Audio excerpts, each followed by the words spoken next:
Sing this and I'll marry you, the billionaire's son mocked.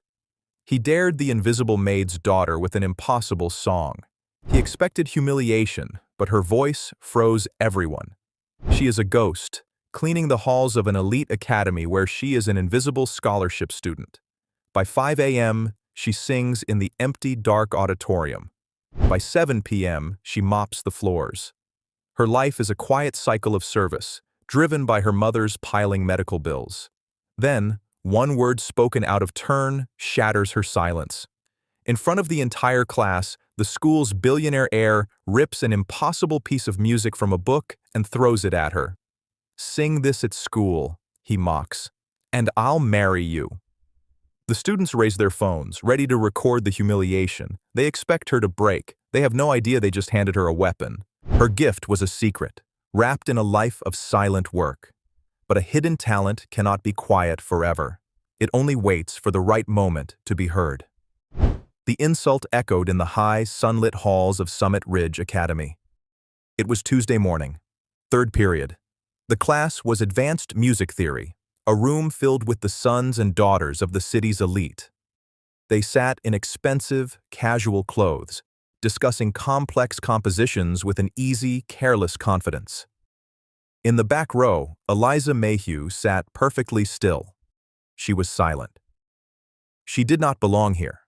Eliza was a ghost in a worn, second-hand uniform. She was present only because of a long-forgotten scholarship fund, a fund that barely covered her books. Mrs. Evelyn Croft, the department head, pointed to the large screen at the front of the room. On it was the sheet music for Der Hollerach. It was the famous, furious aria from Mozart's The Magic Flute. "This," Mrs. Croft announced, her voice sharp, "is the pinnacle of the coloratura soprano. It is a test of vocal agility and deep emotional power. Few professionals in the world can truly master it." A hand went up. It belonged to Carter Pendleton III. "Mrs. Croft," Carter said. His voice was smooth and lazy. He did not bother to stand. "Come on. No high school student can actually sing that. It's just screeching. It sounds like a cat in a blender." The class laughed. It was the laugh of a crowd that knew who its leader was.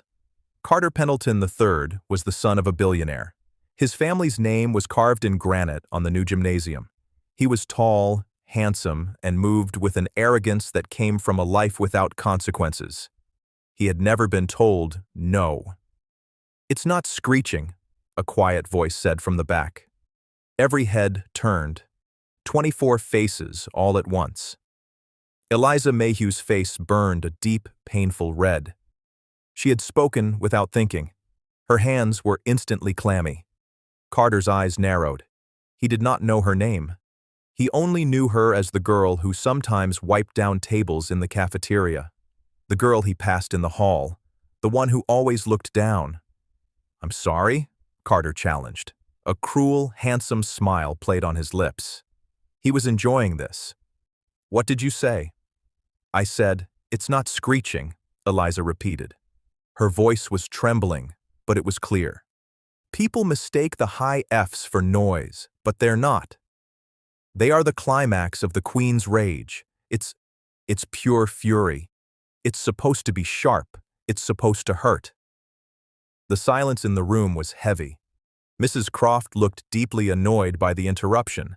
She did not like students who spoke out of turn, especially not scholarship students. Carter's smile widened. This was new. This was entertainment. He stood up. He walked to the front of the room, right past Mrs. Croft's desk.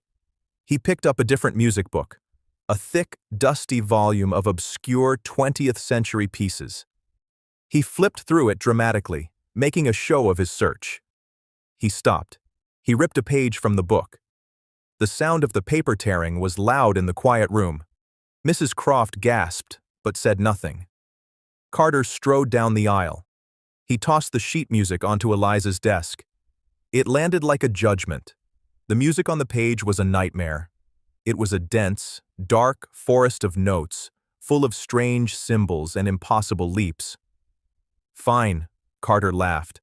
The class joined in, a chorus of mockery. You know so much about music? You know so much about rage? He leaned in close. His voice dropped to a conspiratorial whisper that everyone in the room could hear. You sing this at the Founders' Day competition. Sing this at school, and I'll marry you. The room exploded. Students pulled out their phones, eager to record Eliza's humiliation. Her face was pale, her blonde hair falling across her eyes. She stared at the impossible notes. The title was barely readable. Elegy for a Fading Star. Eliza Mayhew was not just a student. She was an invisible girl. She was at Summit Ridge on the Sergeant William Mayhew Memorial Scholarship. Her great-grandfather was a local war hero. Decades ago, the town had set up a small fund in his name. It was just enough to send one descendant to Summit Ridge, a token of old gratitude. Eliza was the first to ever use it. Her life was a world away from the luxury of her classmates.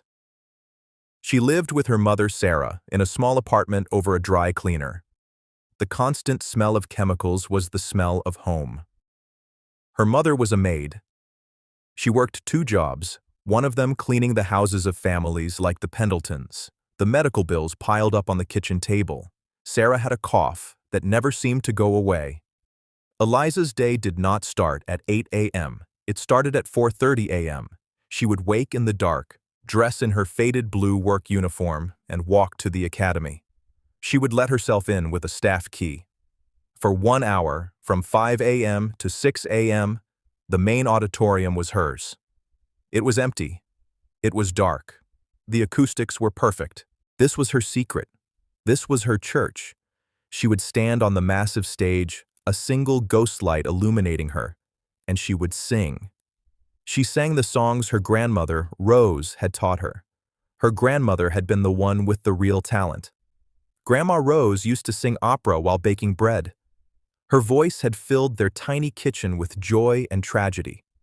Grandma Rose had passed away 2 years ago, but the music remained. It lived in Eliza's bones.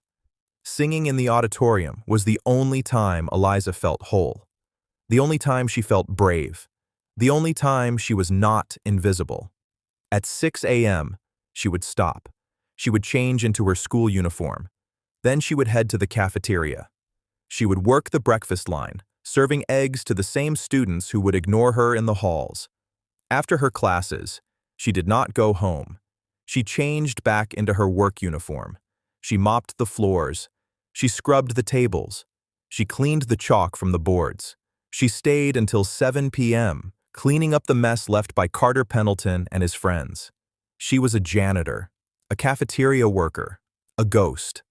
Carter Pendleton's life was very different. His father, Carter Sr., was a titan of industry. His world was one of expensive cars, weekend trips, and designer clothes. He was the king of Summit Ridge. His girlfriend, Brooke Covington, was the most popular girl in school. Carter was not truly evil. He was just careless. He was bored. Eliza Mayhew was a distraction, a moment of entertainment. He had made the cruel joke. By the time he got to his next class, he had already forgotten it. But Eliza could not forget. That evening, she was on her knees, scrubbing a stain from the hallway floor. The very hallway where he had humiliated her. The sheet music, Elegy for a Fading Star, was in the pocket of her work smock. It felt like it weighed 50 pounds. The humiliation burned in her chest. Sing this at school, and I'll marry you. The laughter, the phones, the look of pity from Mrs. Croft, which was worse than the laughter. Eliza finished her shift, her body aching. She walked home under the streetlights, the impossible music clutched in her hand. When she got to her apartment, her mother, Sarah, was asleep in a chair. The television was on, casting a blue light over the room. Sarah was still in her maid's uniform. She had been too tired to change. A new envelope from the hospital sat on the table. It was bright white and unopened. Eliza went to her room. It was barely bigger than a closet. She looked at the sheet music. It was a piece designed to break a singer.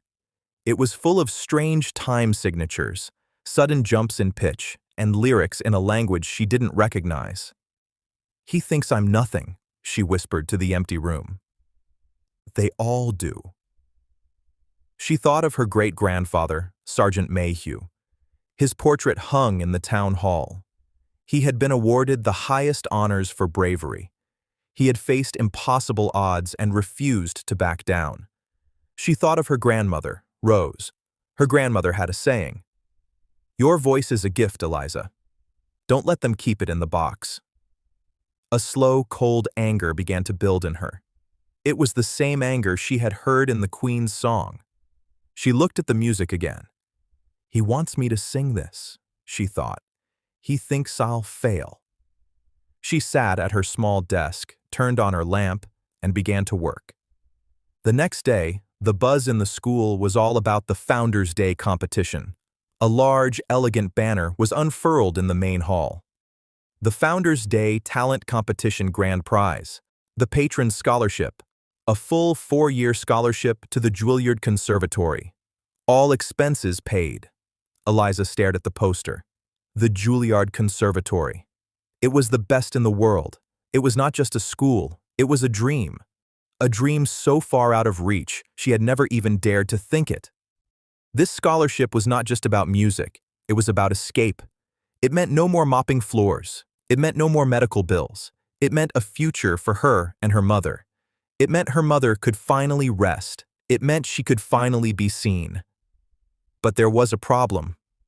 The sign-up sheet was posted on the music room door, and at the bottom, in small print, it read, "Faculty sponsor signature required." Mrs. Croft would never sign. She would laugh in Eliza's face. There was only one other person she could ask. Mr. Robert Shaw. Mr. Shaw was the school's other music teacher. He was the opposite of Mrs. Croft.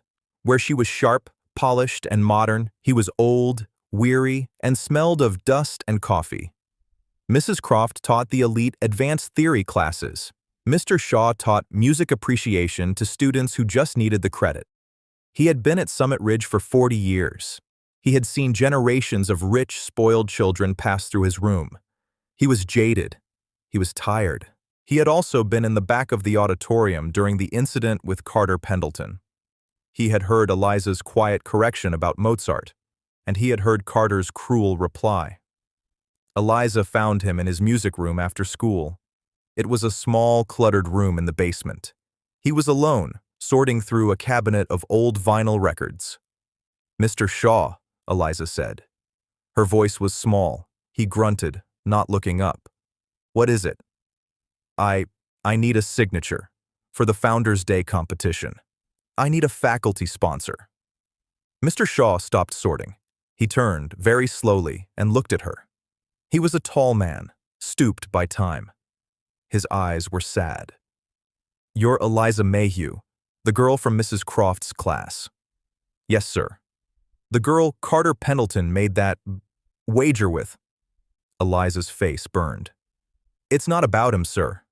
It's about the scholarship." "The Patron's Scholarship?" Mr. Shaw let out a dry, humorless laugh. "Child, do you have any idea what you're asking? That's not for people like, well, it's not for a beginner." "I'm not a beginner," Eliza said quietly. "Oh, really?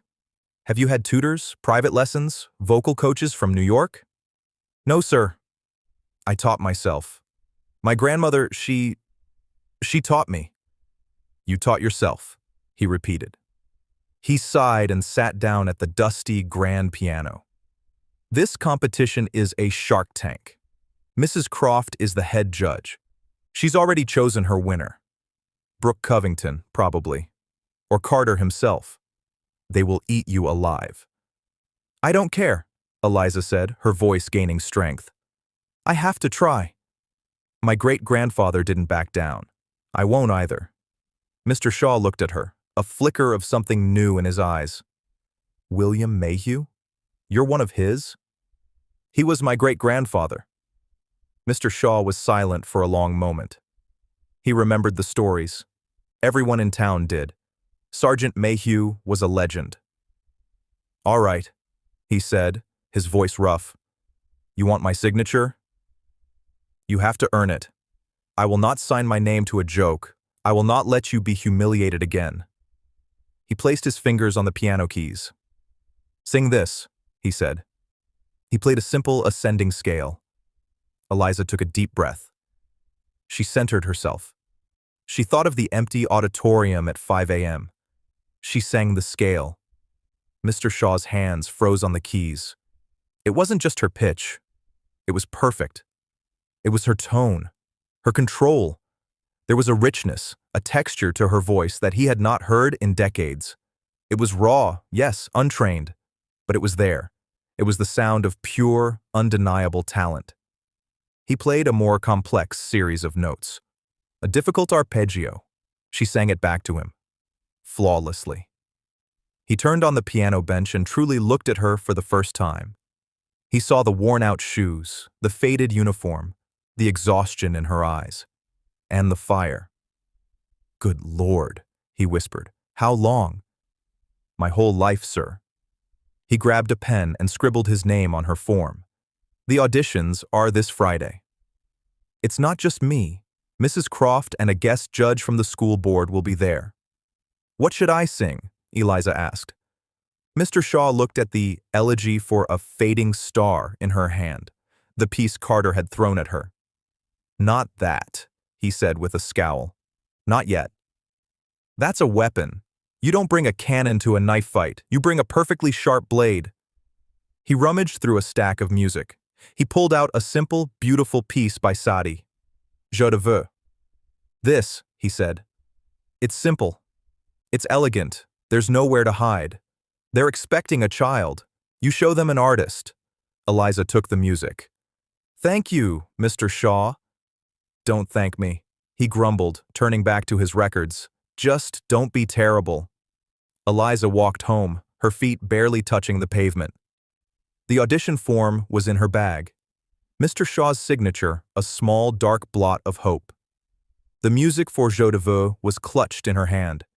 She entered her apartment quietly. The smell of steam and chemicals from the dry cleaner below was thick, but it was home. Her mother, Sarah, was at the small kitchen table, sorting a small mountain of coupons. The unopened hospital bill was still there, a white shark in a sea of grocery discounts. "You're late, honey," Sarah said. She did not look up. She had a pencil behind her ear. "I had to stay," Eliza said. She put the music down on the table. Sarah finally looked up.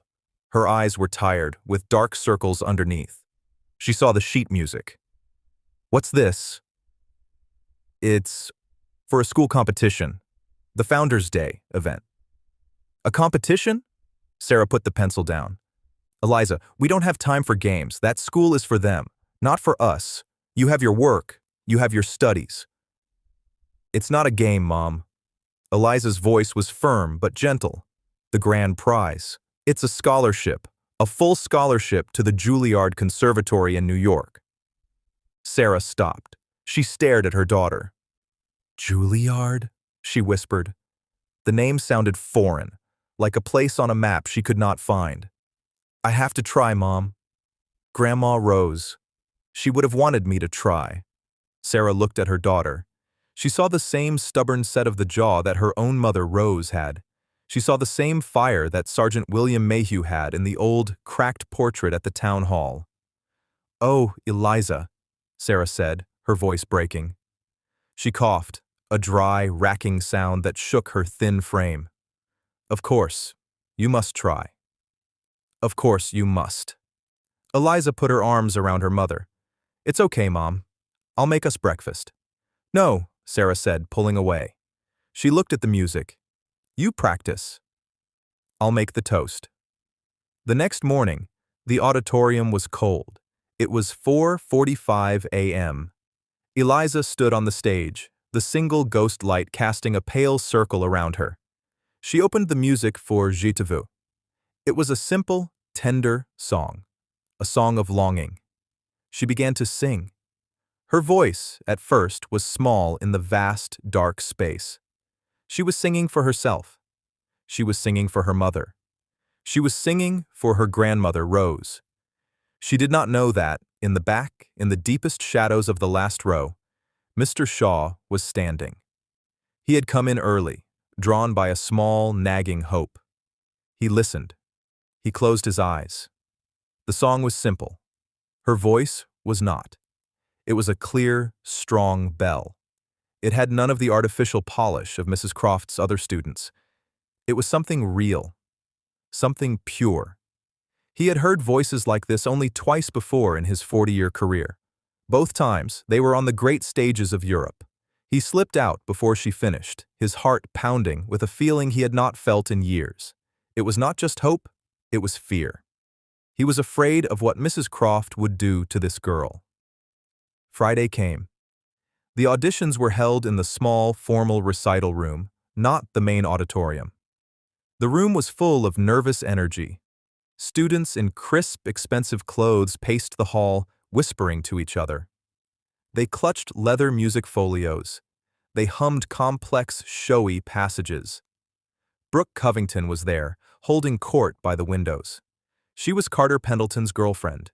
She was beautiful, blonde, and wore her privilege like a royal robe. She planned to sing a difficult, flashy Italian aria. She saw Eliza standing alone by the water fountain. Eliza was in her school uniform. It was clean, but the cuffs were frayed. "I'm surprised they let the staff audition," Brooke said loudly to her friends. "What are you going to do? Mop the stage?" Her friends laughed. Eliza looked down, her face burning. She clutched her single sheet of music.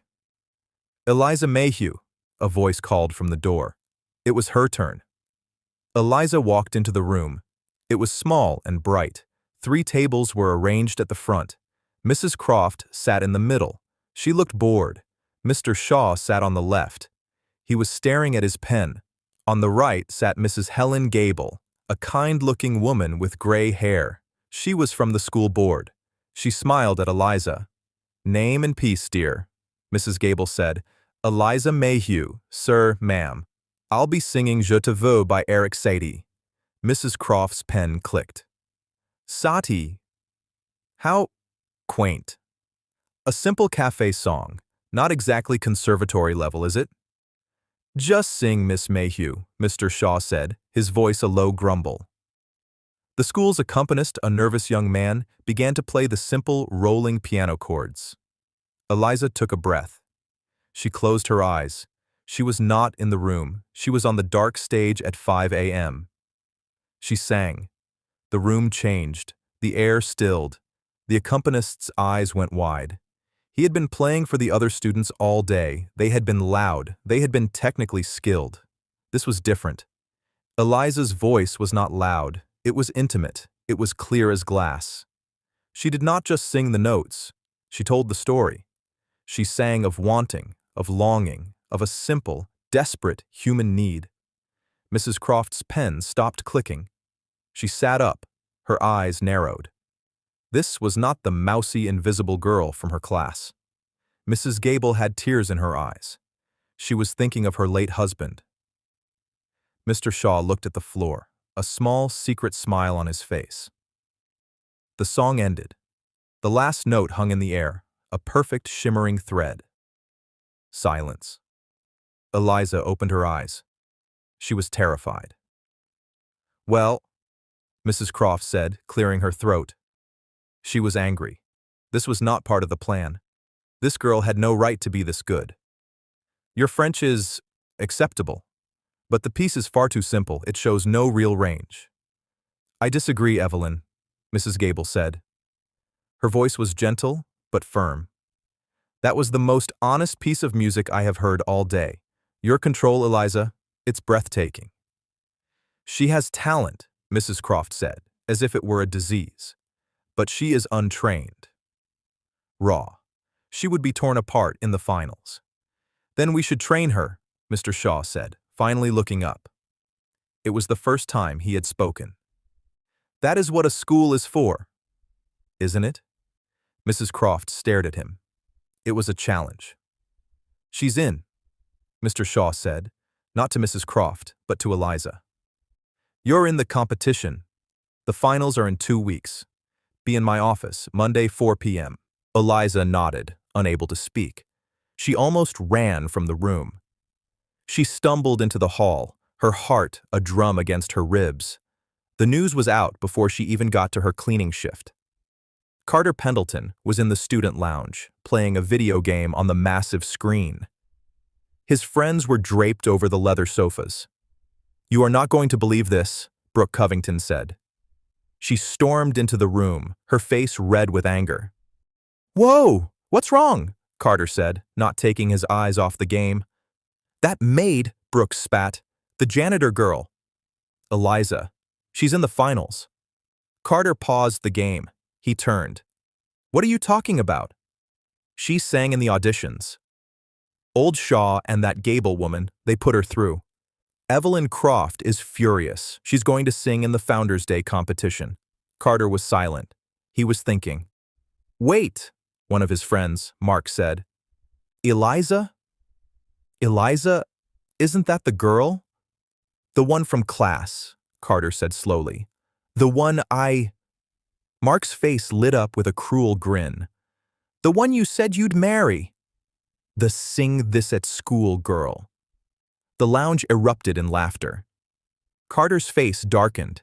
His stupid, careless joke was now a public event. "And guess what she sang?" Brooke fumed. "Some stupid, simple French song. Not the monster piece you gave her. She chickened out. She's a coward and a fraud." Carter stood up. He was not laughing. He was annoyed. This girl was making him look stupid. "So she's in," he said, grabbing his backpack. "Good. Let her be. It'll be even more fun to watch her crash." "Where are you going?" Brooke demanded. "Music room," Carter said. "I'm in this competition too, remember?" "I actually have to go practice." He left. He was not just annoyed. He was something else. He couldn't put his finger on it. He thought of the girl in the class, the way she had looked at him. Not with fear, but with nothing. Like he was not even there. And then, her quiet voice. "It's not screeching." He had never been corrected before.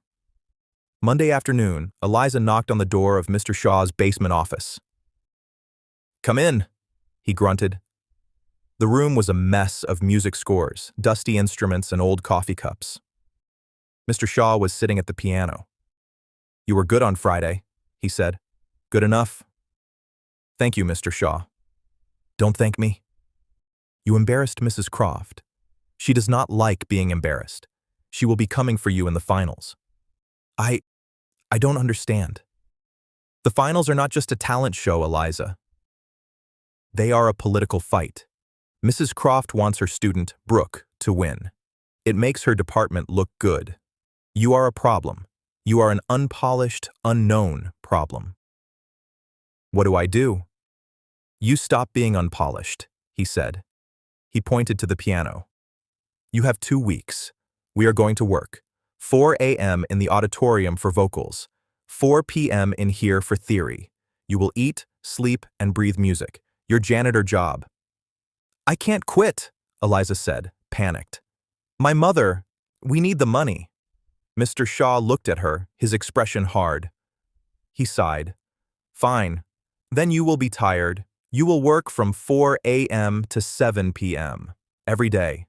Sergeant Mayhew did not quit. You will not either." "Yes, sir." He tapped a stack of music on the piano. "Vocal exercises, scales, breathing techniques. We are going to rebuild you from the ground up." Eliza nodded, her eyes fixed on the music. "One more thing," Mr. Shaw said.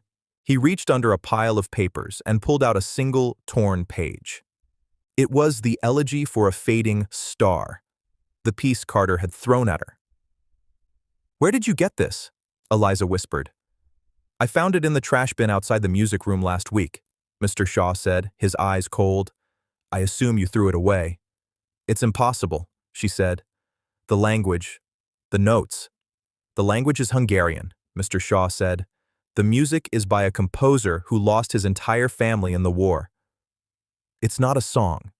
It's a scream. It's a howl of grief." He placed the music on the stand in front of her. "Carter Pendleton meant it as a joke. He gave you a nuclear bomb and dared you to light the fuse." I can't sing this, Eliza said, staring at the dense, angry notes. No, you can't, Mr. Shaw agreed. You are not ready. Your voice would be shredded by the second page. You don't have the technique, and you don't have the rage. I have the rage, Eliza said, so quietly he almost missed it. Mr. Shaw looked at her. He saw the fire again, banked low. Good, he said. We'll do the sati for the competition. It's safe, it's beautiful. You will win the scholarship with that. He tapped the elegy with one long finger. But we will practice this. We will practice this in secret. We will practice this for you, not for them, not for the scholarship.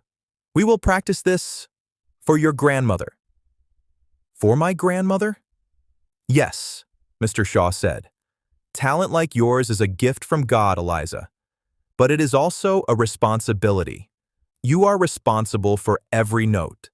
This is the work. And so, the work began. The next 2 weeks were a blur. Eliza Mayhew's life became a sharp, repeating pattern of exhaustion and music. Her alarm clock buzzed at 4 a.m. The air in her small room was cold and dark.